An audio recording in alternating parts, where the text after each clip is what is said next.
Senator Floyd Morris, Jamaica's first blind senator, is our guest in this another virtual episode of the Trailblazers, coming to you from the Jamaica Pegasus. Now, several years ago, I did some work with Senator Morris as a Jamaica Youth Ambassador for Disabilities, and I too have a sister who is physically challenged, so I believe that it is important for the community of persons with disabilities to be represented. So I'm looking forward to hearing his story of triumph after overcoming insurmountable difficulties, and also touching a bit on his book, By Faith, Not by Sight. Stay tuned.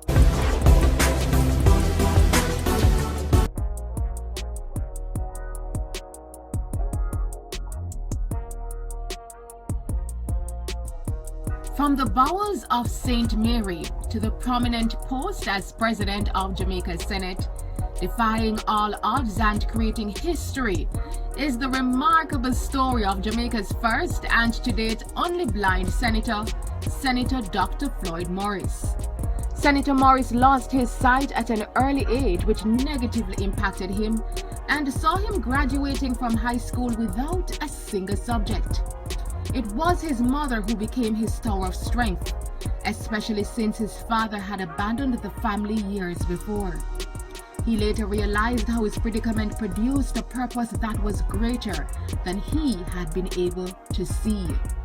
He is a man of many firsts, as while at the University of the West Indies, he became the first person with a disability on the UWI Guild of Students. He is the first blind senator and first blind president of the Jamaican Senate. Senator Morris was also appointed to the Caribbean Community CARICOM as a special rapporteur on disability. He is also the director at the Center for Disability Studies at UWI Mona. Senator Morris holds a bachelor's in mass communications, a master of philosophy in government, and a doctor of philosophy in government. He is happily married to his lovely wife Shellyan and is known locally and internationally as a global advocate and lobbyist for the rights of persons with disabilities. He is the author of the book, By Faith, Not by Sight, which details his story of turning obstacles into opportunities.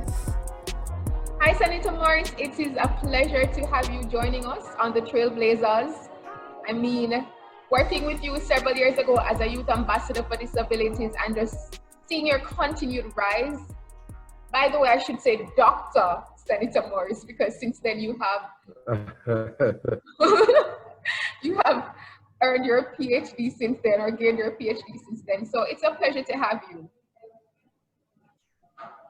Absolutely, my pleasure, Tamara, to be here with you on the Trailblazers.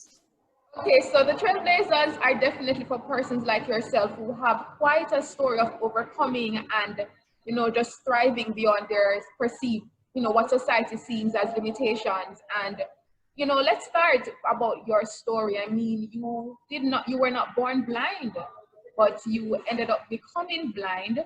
So share with us a bit about that.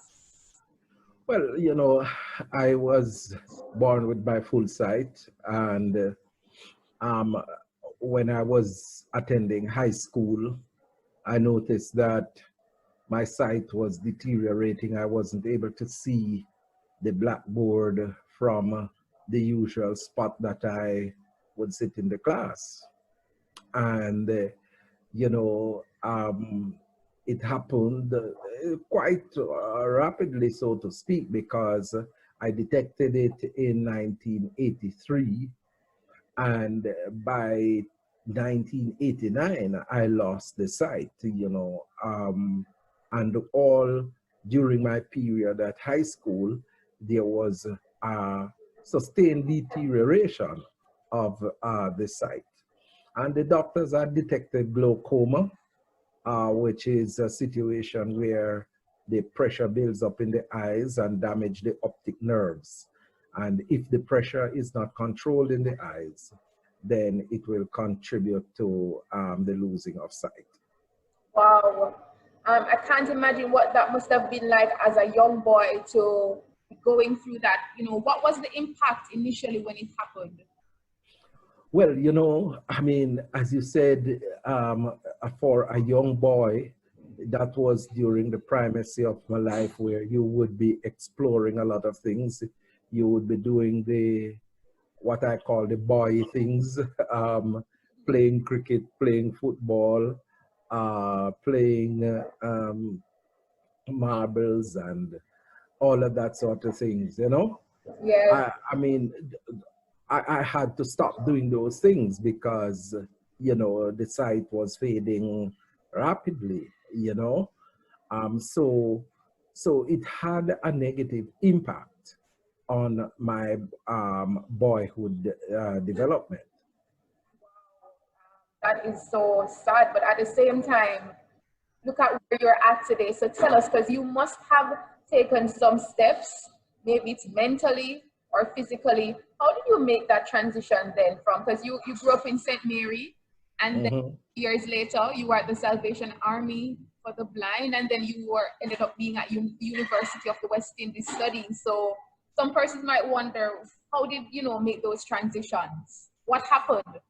Well, you know, I mean, when I got blind in 1989, it was a really traumatic moment for me because the psychologist will tell you that it is one thing to be born without sight, but it is another to be born with the sight and then lose it. And it is extremely difficult.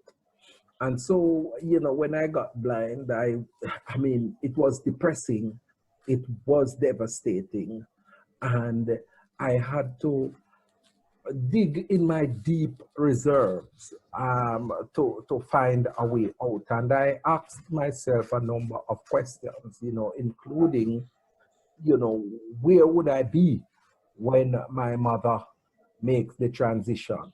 You know, because I am very much fearful of poverty, you know, because when you are poor and you have a disability, it is an extraordinary situation. And if you don't have the means to deal with those two combinations, then you are going to be in serious problems. So I look at myself and I said, what it is that I have that God has given me that I can utilize. And the only thing that I had at the time that I could think of was my brain.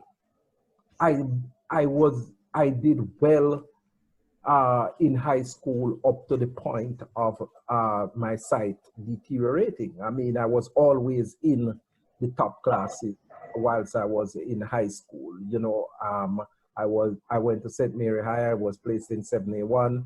Then I went into 8-1. Then I went into 9-1, and that was where the sight problem emerged. And even when I had the sight problem, I was in the top business class, 10B1 and 11B1. So you can see from that that I had some academic competence, all right? So I said, look, this is what I have, but I never had any money to further my studies and to start over and to go to Kingston and to do all the things that I needed to do, because I had contacted Doreen Samuels from RGR and she told me what I needed to do. And so, you know, I decided that I was going to start a little chicken business. And I was raising the chickens in the country. And, you know, started out small, you know, with about 50 chickens. And then I expanded over time to the point where I was raising about 500 chickens, but I did them in batches of 250. Um, and after I set the business and it was on a self-sustainable path, I say, okay, this is time for me to move to Kingston now to restart my education. So by 1991, I had generated sufficient funds to come into Kingston and go to the Jamaica Society for the Blind, where I learned to read and write Braille. I learned basic typing skills, did a refresher course. And at the same time, I started to attend classes, evening classes at the McKayle Evening College, where I did my O and A level subjects. So therein lies the pathway. Therein lies what I started to do in order to make the transition from blindness to a productive and successful citizen of Jamaica. That is amazing. I mean, and then of course we could go further on in terms of your education, because then I know you studied media at Karma, because that's where I studied as well. And then you did your master's, and then of course you have your PhD. Well, definitely, because, you know, I mean, going to McKayle Evening College was a means to an end. I mean, I knew that for me, if I was going to get out of the precarious position that I found myself in through blindness, education had to be the way, because my mother, my family never had significant resources where I could depend on them for survival. I had to use my God-given talent of education to make that transformation.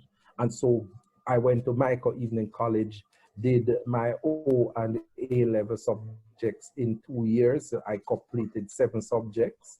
And then I went to the University of the West Indies, where I did my first degree in media and communication. And I did very well at Karama, and because of how well I did, I was accepted to pursue postgraduate studies at the university. And there I completed the Master of Philosophy in Government in 2001. I took a break from academia because I was involved in national politics by then, because in 1998, then Prime Minister Patterson had appointed me to the Senate. And so I was involved with national politics. And by 2001, he had promoted me to the position of Minister of State in the Ministry of Labor and Social Security. And with all of that, I decided that, I'm going to dedicate my time to putting in place some programs and policies to enhance the landscape for persons with disabilities in Jamaica. And that I did with a number of initiatives. The Disabilities Act that is now in place was an initiative from myself. The United Nations Convention on the Rights of Persons with Disabilities was another initiative that I worked on internationally, and Jamaica signed and ratified in 2007. Then I set up the Margaret Moody Scholarship Fund. You know, when I went into the ministry in 2001, they told me about this pool of funds that was bequeathed to the disabled community by a former matron at the University Hospital, Margaret Moody, and nobody was prepared to touch it because they were afraid of the response of the community of persons with disabilities. And not even the big, bad, and well-loved Portia Simpson Miller was prepared to touch it. And when I went there, I said, look, I am going to take some decision where this money is concerned, because it has to redound to the benefit of persons with disabilities.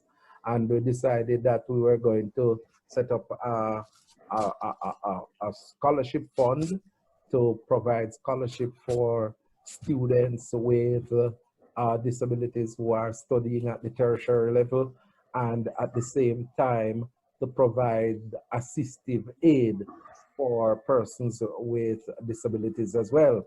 And that fund has been doing tremendously well. I am extremely proud of the number of students with disabilities that have gotten scholarship from the Margaret Moody Scholarship Fund from from about 2004, thereabout, to now. You're talking about 16 years, and I am certain that well over 20 persons with disabilities have completed a first degree as a result of the Margaret Moody Scholarship. And I am very proud to have led the process to take that decision. It encouraged me.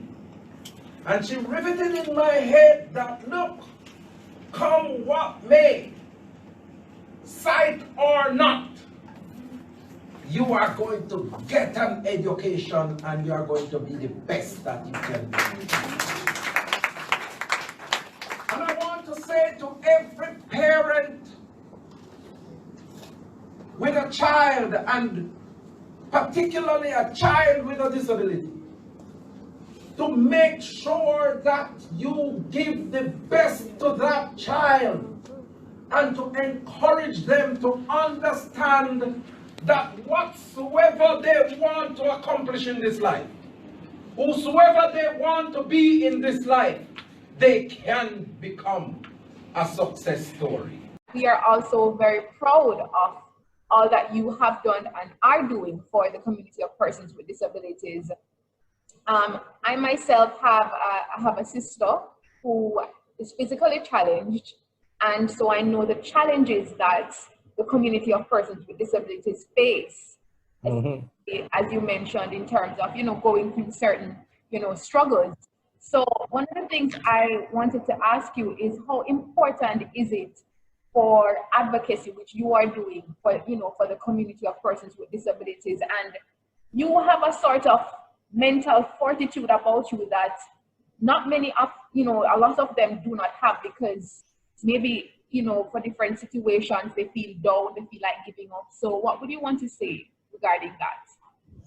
Well, I want to say to my brothers and sisters with disabilities that they have to keep hope alive. And that is why it is very important for individuals like myself who has achieved some degree of success to keep on fighting, to keep on prodding, and to keep on kicking the door open so that others with disabilities can come through and get an opportunity. And we have to make sure that the pathway is cleared for these individuals, and we have to break down the barriers. And if there is one thing I am committed to, is to keep on prodding, keep on kicking, keep on pushing the doors to make sure that they are open for others with disability, because I have lived it, I have felt it, and I understand it. And so, they say, he who feels it knows it. And I want every person with a disability to understand that they have an advocate. They have a person who is pushing and standing up for their fundamental rights and freedoms. And awesome. I am in that process. That is awesome. Senator Morris, I mean, a lot of persons look on. I have a friend that doesn't believe that you're blind because you are so involved, you are so active. We see you at walkathons, we see you doing everything that a so-called able-bodied person does. And I mean, how is it that you're able to have a normal way of life then, despite what some may see as a limitation? Well, you see, I tell people that it is the eyes that are blind, not the brains. And so you can function irrespective of the fact that you don't have the sight. You see what happens, and if you look at the definition of what a disability is, you'll see that it takes place when an individual with an impairment, and in this case, it's my blindness, interact with various factors in society, and these factors restrict my ability to perform on an equal basis with others. So people who build sidewalks and people who build, put up all of those light poles in the pathway, they are creating that disabling environment which restricts my ability to participate.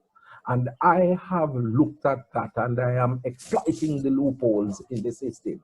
And that is why I make sure I try to live as normal a life as possible. And so I am going to go out there and participate. I am going to go out there and get involved. And one of the things that you also have to understand is that people in society places restrictions and limitations on persons with disabilities based on the their socialization. So they are told that if you have a disability, you should be confined to your home. You shouldn't be out and participating. Now I am bent on tearing those barriers. I'm bent on eradicating those stigmas and attitude towards persons with disabilities. And so one way of doing so is getting involved, participating, and showing individuals that irrespective of having a disability, you can participate.